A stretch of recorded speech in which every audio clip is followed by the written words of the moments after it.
guys, and welcome back to Aquatic Life and Theme Parks. A few days ago, Chessington World of Adventures sent in some planning permission for their animals and for their zoo.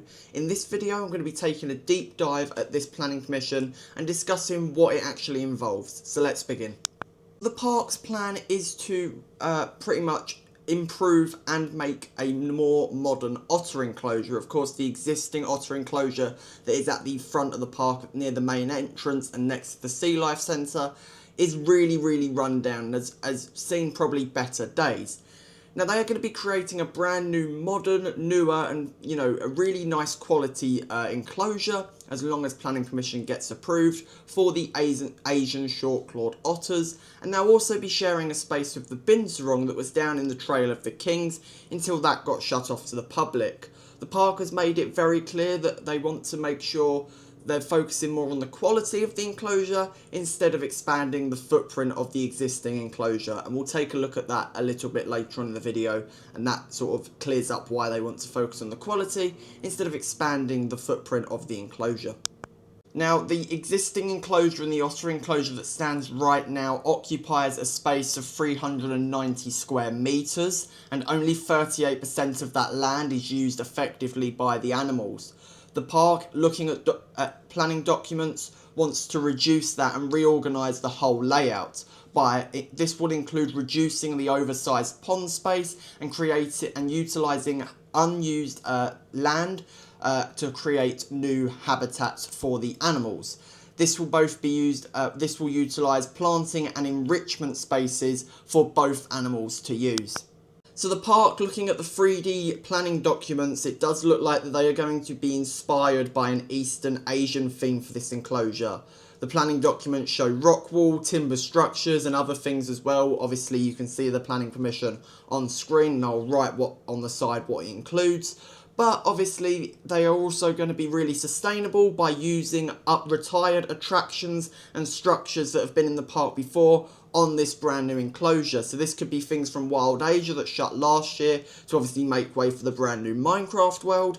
It also could be things from obviously Trail of the Kings, that bottom half of Trail of the Kings, obviously when the lions moved out and everything else moved out and that got shut off to the public. They could be using things on the otter enclosure from there.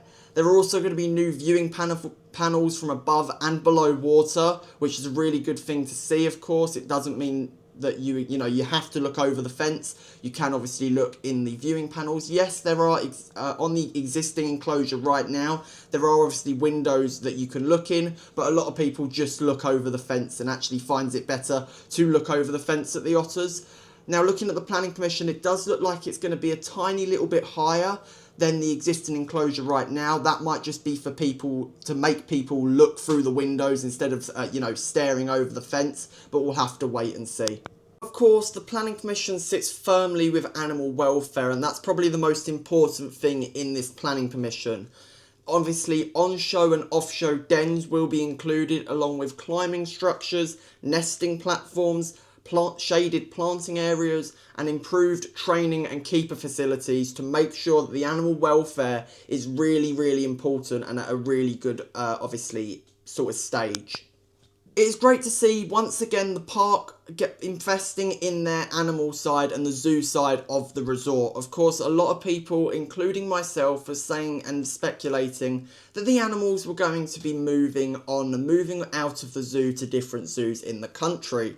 Now, it doesn't look like this is going to be the case anymore because, of course, they are investing in the otter enclosure. In my opinion, that otter enclosure needed some investment ages ago because it really does look quite run down and looks like it's seen better days. So it's great to see, of course, that the otters are going to be getting a brand new enclosure as long as, obviously, the council approves of this and, of course, Chessington follow through with this. It's going to be great to see that brand new otter enclosure as soon as you walk into the park. Hopefully other enclosures, in terms of the areas of Amazoo and the Waiamba village, will get some major investment put into them and get this similar sort of treatment and style that the otters are getting. Hopefully that will really, happen, and the Chessington will make that decision in the near future. But let me know your thoughts in the comments section below. But apart from that, stay aquatic everyone, and I'll see you in the next one.